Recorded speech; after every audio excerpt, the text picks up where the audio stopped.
Boker Tov à tous, j'espère que vous allez bien avec cette semaine qui était un petit peu plus compliquée. Et je pense que voilà, on a tous entendu les shiur des Rabbanim qui nous disent que nous sommes dans la guerre de Gog et Magog. C'est une guerre qui se passe en plusieurs étapes. Et malheureusement, nous, le peuple d'Israël, on est un peuple avec une nuque raide. Ça peut être bien comme ça peut être mal et que on prend du temps à faire teshuva. Maintenant, il faut qu'on comprenne, ça veut dire quoi de faire teshuva. On peut pas arriver du jour au lendemain et dire à Kadosh Baruch Hu, je change du tout au tout. Ça serait merveilleux qu'on arrive à faire ça, mais c'est difficile. Faire teshuva, en fait, ça veut dire qu'il faut qu'on mette Akadosh Baruch Hu dans notre tête. Quand je pense à ce monde, je suis là avec des gens autour de moi, avec de la matérialité, avec de la spiritualité. Quand je fais teshuva, je dis à Kadosh Baruch Hu, En Nod Milvado. Ça veut dire Hachem, je sais que tout ce qu'il y a dans ce monde t'appartient. Chaque neshama qui vit autour de moi, elle t'appartient. Et comme c'est toi le maître du monde, c'est toi qui décides ce que tu veux faire de chaque personne, de chaque chose qu'il y a dans ce monde. Et que moi, étant donné que tu es mon roi et que je t'appartiens, j'accepte tout ce que tu m'envoies. Et donc, dans des moments où quelqu'un il part de ce monde, il va mourir. Dans des moments de détresse où on a entendu qu'il y en a beaucoup qui ont fait teshuva, il faut comprendre comment faire ce ta'alir de teshuva. Bezrat Hashem, qu'on n'arrive pas à un matzav critique, pas à une situation très critique, mais vaut mieux prévenir que guérir. Si quelqu'un se sent vraiment pas bien et qu'il sent vraiment qu'il a envie de faire teshuva, la façon de faire teshuva, c'est de dire Enod Milvado et de faire Shema Israël, de dire à Kadosh Baruch Hu, c'est toi le roi, c'est ton monde. Non seulement que j'ai confiance en toi, mais ce que tu décideras, moi je l'accepte. Et comme on avait vu dans la voice de la semaine dernière, Shema Israël, Hashem Elokeinu, Hashem Echad, il y a tout ce qui est Akadosh Baruch Hu, elle est contenue dans cette phrase. Maintenant, on arrive à Parashat Noach. Et Parashat Noach, c'est la paracha du déluge du Maboul. Et évidemment que tout se correspond, que toutes les choses qu'on n'avait pas compris, on commence à les comprendre. On est dans un moment où, d'abord, on a envie de devenir Maboul, on a envie de devenir complètement fou. On comprend plus rien à ce qui se passe dans ce monde. C'est arrivé d'un coup. Et on a envie de dire, il y a eu une faille dans le système, et on a envie de dire, et c'est eux qui nous ont balancé. Et en fait, on pourrait devenir complètement fou, on pourrait devenir complètement maboule si on cherche des explications. Et Hachem, il nous a déjà dit, c'est pas votre problème. Vous acceptez ce qui arrive. Ce que je fais de toute façon, c'est pour votre bien. Même si aujourd'hui, avec vos yeux humains, vous n'arrivez pas à le comprendre, il y aura un moment où vous allez comprendre. Et ensuite, le Maboul aussi, ce qu'il faut comprendre, c'est que Noach, pendant 120 ans, ce qui est très long, c'est le temps d'une vie, il a essayé de prévenir les gens que quand Akadash Baruch Hu, il allait revenir, s'il faisait pas Teshuvah, ça allait être le déluge sur eux. Et les gens, ils se sont ris de Noach. Ils l'ont pas cru. Ouais, toi et ton Dieu, et ça va. Et si Dieu il avait envie de nous punir, il l'aurait déjà fait avant, et qui nous a dit déjà que ton Dieu, il existe, etc. Et donc Noach, tout ce temps-là, pendant les 120 ans qu'il construisait l'arche devant tout le monde, et c'était une énorme arche, donc c'est pas passé inaperçu dans son garage tranquille, tout le monde riait de Noach, et tout le monde savait que Noach, il était en train de préparer une arche pour se sauver de ce fameux déluge. Et Noach, en fait, la seule façon qu'il pouvait rapprocher les gens, c'était avec sa bouche, avec sa parole. Et si on prend le mot Maboul, qui veut dire déluge, donc c'est le même, le Bet, le Vav et le Lamed, c'est les initiales de Mavet, Vechaim, Beyad, Halashon.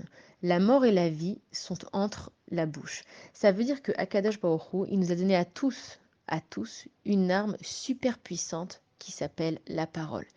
Et avec cette parole, on doit prouver qui on est aux yeux d'Akadosh Baruch Hu. Comme on a dit aussi dans les voices d'avant, à Kol Kol Yaakov, la voix de Yaakov, c'est que toute la Torah, tout le monde, on dit qu'il a été construit à partir de 10 paroles. Le monde, il repose sur des paroles, sur des mots. On dit que la parole, elle est créatrice. Donc on comprend que tout ce qui est le langage, c'est ça qui crée des choses dans ce monde. Et donc Akadosh Baruch Hu, il nous dit, si vous n'avez pas envie qu'un maboule arrive sur votre tête, faites attention à ce qui se passe avec votre bouche et utilisez votre bouche pour le bien. Et donc Noach, il est là, il prévient tout le monde de ce qui va arriver, tout le monde se rit de lui. Et Noach, il voulait pas rentrer, il voulait absolument sauver tout le monde. Alors il avait mis les animaux deux par deux dans son arche et il cherchait vraiment à ce que les gens ils le croient et les gens ils le croyaient pas. Et à un moment donné, Akadosh Baruch Hu lui a dit Noach, t'as fait ce que tu devais faire, maintenant rentre dans l'arche. Et Noach, il a attendu, on dit qu'il a attendu jusqu'à ce qu'il y ait carrément des gouttes qui tombent tellement qu'il voulait sauver son peuple. Et ensuite, Noach, il est parti et il s'est réfugié dans sa teva. Maintenant, quand on parle du Maboul, il faut savoir que c'est pas simplement un déluge, c'était de l'eau bouillante. L'eau, elle a tout détruit sur son passage. Akadosh Baruch Hu, il était tellement déçu de ce que l'être humain a fait de sa terre. Il y avait une corruption pas possible. On dit que même les arbres, on dit que même la terre, elle était corrompue. Et c'est pour ça que quand on veut nettoyer quelque chose, on met de l'eau bouillante dessus. Ça enlève toutes les saletés, ça enlève toutes les impuretés. Et donc Akadosh Baruch Hu, il a été obligé de faire un mikvé de ce monde. Et donc, Noach, il est rentré dans son arche. Mais est-ce que vous pensez vraiment qu'une arche faite de bois, aussi grande qu'elle soit, elle va tenir avec de l'eau bouillante? Il n'y a rien qui tient avec de l'eau bouillante. Ce que Hachem il était en train de dire à Noach, c'est moi Noach maintenant, je vais détruire mon monde. Je vais enlever un déluge dans ce monde. Toi, rentre dans ta teva. Alors c'est vrai que ta teva, si on parle humainement parlant, matériellement parlant, elle peut pas te sauver. Mais ça, Noir, c'est pas ta question. Moi, Hachem, qui suis le maître du monde, je te dis de faire quelque chose. Rentre dans ton monde, rentre dans ta teva. Et teva, ça se traduit par une arche, mais teva, ça se traduit aussi en ivrite par un mot. Teva, ça veut dire un mot. Akadosh Baruch Hu, il est en train de dire à Noir, toi, tu as fait ce que tu as pu avec ta bouche. Maintenant, c'est le jour du jugement pour le monde. Rentre dans ton arche. Et ce que Akadosh Baruch Hu, il nous demande dans des moments comme ça qui sont très difficiles pour le Ham Israël, partout où on est, dans n'importe quel pays où il y a un juif, il est préoccupé par sa situation parce que personne n'est en sécurité. Même si on est dans le plus grand bunker, ça ne change à rien. Personne n'est en sécurité et on doit tous se remettre à Akadosh Baruch Hu. Et comment est-ce qu'on se rapproche d'Akadosh Baruch Hu? Avec notre teva, avec nos mots, avec notre bouche. On revient vers Akadosh Baruch Hu et on lui dit toutes ces choses qu'il a envie d'entendre pour nous sauver. Akadosh Baruch Hu, c'est pas qu'il a besoin de nous, mais Dieu il nous a mis dans ce monde pour qu'on l'apprécie. Et malheureusement, dans notre richesse ou dans notre pauvreté ou dans nos malheurs, on oublie Akadosh Baruch Hu. On oublie de se remettre à Akadosh Baruch Hu. Et quand on a un problème avec la banque, on essaye de chercher de l'argent et on essaye d'aller chez le banquier. Et quand on a un problème avec notre santé, on va chez le docteur, etc. C'est que c'est pas qu'il faut pas faire ces choses-là, mais c'est qu'on a mis plus d'importance dans ces choses-là que dans Akadosh Baruch Hu. Donc maintenant, Akadosh Baruch Hu, on arrive dans la guerre de Gog et Magog. Il est en train de juger Israël et il est en train de juger les nations. Et Hachem, il nous dit, mes juifs, mes enfants, rentrez dans votre teva. Alors c'est vrai, vous allez vous mettre dans des abris, dans des mamanes, c'est pas ça qui va vous protéger. Mais faites ce que je vous dis et ne posez pas de questions. Et c'est ce que Akadosh Baruch Hu, il attend de nous à la fin des temps. Alors il faut savoir que à la fin des temps, comme quand quelqu'un meurt, par exemple, Hasvé Shalom, Dieu nous en préserve, c'est lui tout seul qui est devant Hachem. Il n'y a personne qui peut accuser. Il va pas pouvoir dire non mais j'ai fait ça à cause de lui, non mais c'est parce que je suis né dans cette famille, non mais c'est parce que j'ai eu ce physique. Quand tu rends ton jugement avec Akadosh Baruch Hu, c'est toi et Hachem. Et ce qui se passe pendant la guerre de Gog et Magog, c'est que c'est toi et Akadosh Baruch Hu. Et on a vu les miracles qui sont arrivés, et on a vu aussi les désastres qui sont arrivés. Et on a vu que ça dépend que de Akadosh Baruch Hu. Il y avait des personnes qui étaient au même endroit qui ont survécu, d'autres non. Il y avait des personnes qui sont venues dans cet endroit-là. Il y a des personnes qui sont parties de cet endroit-là. C'est Hachem qui a guidé les pas de l'homme vers sa destination. Donc nous maintenant, plutôt que de devenir maboule, plutôt que de se perdre, de devenir fou, de ne plus savoir quoi faire, et puis, plutôt que d'essayer de revenir sans arrêt à la routine, parce que c'est vrai que c'est difficile, cette tension, les enfants à l'école, pas à l'école, surtout en Israël, mais Hachem, il ne cherche pas à ce qu'on revienne à la routine pour revenir à la routine. Vous en avez pas marre, on n'en a pas marre qu'à chaque fois qu'il y a une guerre, ça se résolue par un cessez-le-feu et il n'y a rien qui se passe. Donc, ce que Hachem, il attend de nous maintenant, c'est qu'on lui donne le pouvoir. Et nous, on retient ce pouvoir de la main d'Akadosh Baruch Hu sans le vouloir.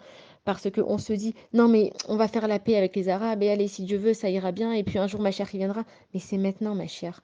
Donc, Hachem, il nous dit, si tu veux que ma chère, il vienne, toi, rentre dans ta teva, rentre dans ta maison, avec tes enfants. Tu prends ton Sefer Tehilim, tu mets tes pensées spirituelles dans tes actes matériels, et laisse-moi gérer ce monde. Et le Mashiach, il est là, il est prêt à se dévoiler. Seulement, le Mashiach, il faut qu'on lui donne la force de se dévoiler.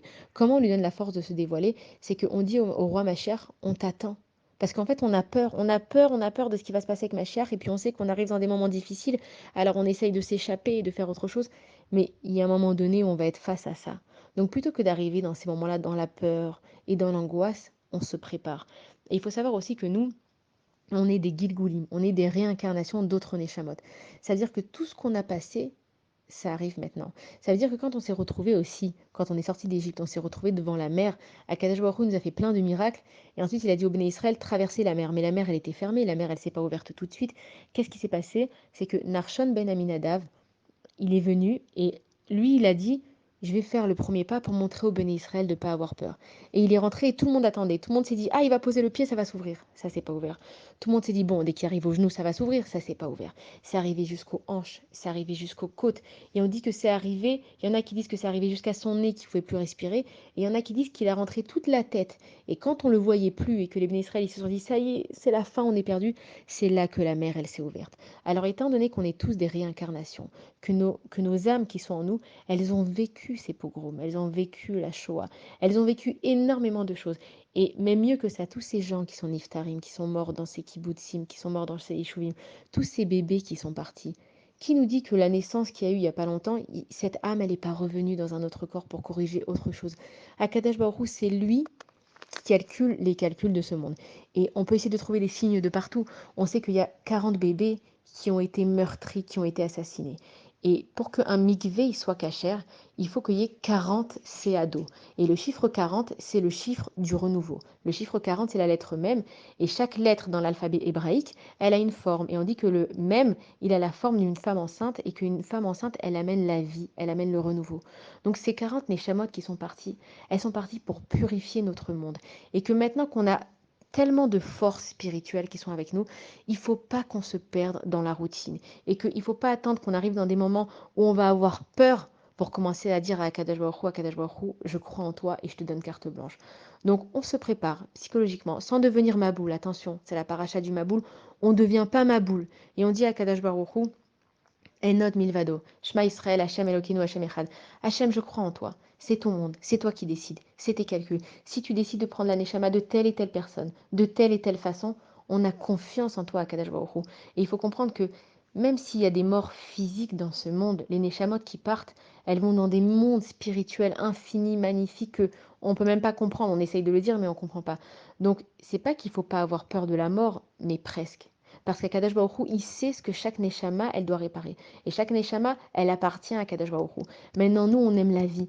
Nous, on ne veut pas la mort. Nous, on n'est pas un peuple. On est un peuple qui, jusqu'au dernier souffle d'une personne, on dit quand il y a de la vie, il y a de l'espoir. Jusqu'au dernier souffle, on y croit et on racontera la gloire de Akadosh Baruch Hu. Dans le Hallel, on dit Lo amut ki yechye. Je ne vais pas mourir parce que je vais vivre. Mais pourquoi je vais vivre? Je vais vivre ve'asa perma aseya. Et je vais raconter les miracles d'Akadosh Baruch Hu. Vivre pour vivre. Vivre pour aller travailler, pour rentrer à la maison, pour voyager, ça n'a pas de sens. Mais vivre pour raconter les messages de Dieu, pour raconter les miracles d'Akadash Baruch Hu. Je veux voyager parce que je veux voir les miracles, je veux voir les choses magnifiques qu'Akadash Baruch Hu il a créées. Je veux avoir de l'argent parce que je veux faire des choses bien avec mon argent. Et c'est ça qu'Akadash Baruch Hu il nous demande et qu'on a oublié. On a oublié de mettre Akadash Baruch Hu dans nos têtes. Alors qu'est-ce qu'il fait Akadash Baruch Hu? Il se met de lui-même dans notre tête. Et donc Hachem, il va nous emmener dans des moments qui vont être compliqués. Mais si on est préparé, si on sait à quoi s'attendre, ça sera facile pour nous. On dit en Mitzrayim, il y avait Makat Rocher, il y avait de l'obscurité. Et on dit que les Juifs, eux, ils n'étaient pas dans la Makat Rocher. Il n'y avait pas l'obscurité pour les Juifs. Eux, ils voyaient la lumière. Mais c'est exactement ce que Akadosh Baruch Hu veut nous faire comprendre, c'est que si on ne sait pas à quoi s'attendre, si on ne sait pas ce qui se passe dans ce monde, on est dans l'obscurité, on est dans le doute, on est dans l'exil. Mais si on comprend que c'est Akadosh Baruch Hu qui gère ce monde, que chaque chose que Akadosh Baruch Hu il fait, Gamzul et Tova, et que c'est pas nos calculs, alors on arrive à avoir cette lumière et alors on arrive à arriver aux événements qui vont nous attendre sereinement. Alors on prend sur nous de faire teshuva avant que ce soit dans la panique. On peut retourner à une routine, mais avec la connaissance que Akadash Baruch Hu, c'est lui le roi et c'est lui qui décide. Et que Bezrat Hashem, on n'arrive même pas à ces moments difficiles. Il y a des prophéties qui ont prédit des choses terribles, et il y a des prophéties qui ont dit, mais Israël, il va faire teshuva, et Akadash Baruch Hu, il va faire descendre le Beth Amikdash d'un coup. Maintenant, ma chère, il vient. Qu'on le veuille ou non, on n'a plus le choix. Il n'y a pas de retour en arrière. Il n'y a pas de rembobinage, c'est fini. Donc venez, on prend ces moments précieux de Kedusha où il y a tellement de Neshamot qui sont là avec nous et qui prient pour nous et les tzadikim ils font que ça, ils s'arrêtent pas. On fait teshuva et on met cette pensée dans notre tête, Enon Milvado. On utilise notre bouche pour parler autour de nous et dire que Akadosh Baruch Hu, c'est lui qui gère ce monde et c'est lui qui fera ce qu'il veut de ce monde. Et comme ça, Bezrat Hashem, Hashem il verra qu'on vient vers lui avec amour et pas par peur. Et Hachem, il va nous sauver sans même qu'il y ait des catastrophes.